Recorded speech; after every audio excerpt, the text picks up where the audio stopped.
But then when that fight got pulled, they added fights to the card in less than a few weeks, and now the card looks very strong, and it's going to be a very entertaining card from the beginning to the end. I think we may even have an overall better card this weekend. Yeah, I think that if you are a fan of the UFC and you watch the cards religiously, you would have to say this is a better card than what we got with Conor McGregor and Michael Chandler. However, if you're kind of outside of that bubble and you want to see Conor McGregor, of course, there's no bigger thing in mixed martial arts than you can have than a Conor McGregor main event. Yeah, in terms of casuals and eyeballs and that kind of thing, yeah, a lot of people tune in just for Conor McGregor specifically. But if you're one of those diehard fans that watches UFC every weekend, you absolutely love this card.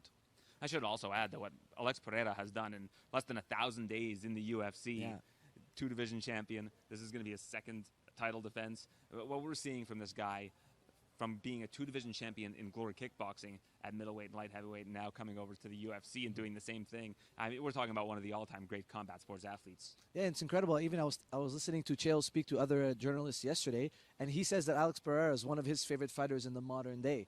You know, it says a lot when you have the respect of old stars as well, and people who know fighting deeply love you as a fan. It says a lot about how good you are. And we're seeing a lot of kickboxers. Of course, Israel, I think, was sort of the torchbearer for fighters moving over from kickboxing. But Yusri Belgauri, who's fought both of those guys, he actually trains with Alex Pereira. He's going to be on Contender Series again this year.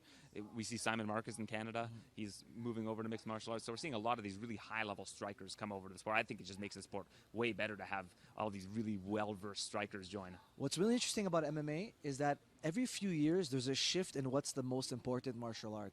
Like at one point you'll go through like a wrestling phase, and it's the wrestlers taking over, and then it shifts from wrestling to striking, and then from striking to jiu-jitsu.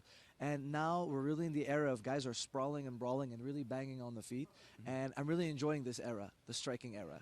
Yeah, it was like the Chuck Liddell model back when the light heavyweight division was the division in the UFC, and that was kind of Chuck Liddell's bread and butter.